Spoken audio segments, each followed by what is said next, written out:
So as a surgeon here at Watsonville, I do elective surgeries, but my partner and I also take call for the hospital, meaning that if there is somebody either in the hospital or in the emergency room with an emergency surgery condition, we will also take care of them. And so one patient that really comes to mind is this gentleman who's 50 years old. He was homeless. He used drugs often and actually came into the hospital about a week and a half before I saw him with pancreatitis. He had been in our ICU, he had recovered from that, he made it up to the regular floor in the hospital, and then one day he complained of very severe abdominal pain. And thankfully, his internal medicine team was quick to act, and they performed a CT scan that showed he had a lot of air in his abdomen outside of his bowels.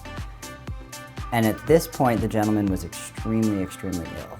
He was in septic shock, and I was concerned when they called me that he wouldn't even survive an operation. And so I'd suggested that we try to get him transferred to a center that has significantly higher amount of resources than we do here. And we started that process, but in the meantime, he was so sick that he did undergo surgery with me. It was what I would call an abdominal catastrophe. A large portion of his small and large intestine had died inside his abdomen, had released a lot of bowel contents within there, and that was causing him to be really sick. This is a patient that I did something that I haven't done since I was a resident on a trauma service several years ago, in that I removed the portion of his bowel that was so sick, but I was unable to actually finish the entire surgery. And so 2 days later, we went back to the operating room to finish the surgery, wash out whatever other bacteria was in there, and close his abdomen. And he was in the hospital with us for a month afterwards because we were never able to get him to another center. And I was shocked that with all of this, he survived.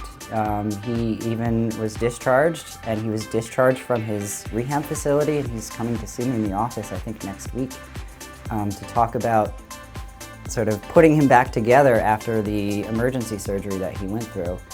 And he was another one that I told his son when I met him that I honestly didn't think he would survive even the first night after surgery. And I think there was a large part of success was his medicine team recognizing him early that he was so sick, myself doing what I could do, and then our ICU team taking care of him afterwards.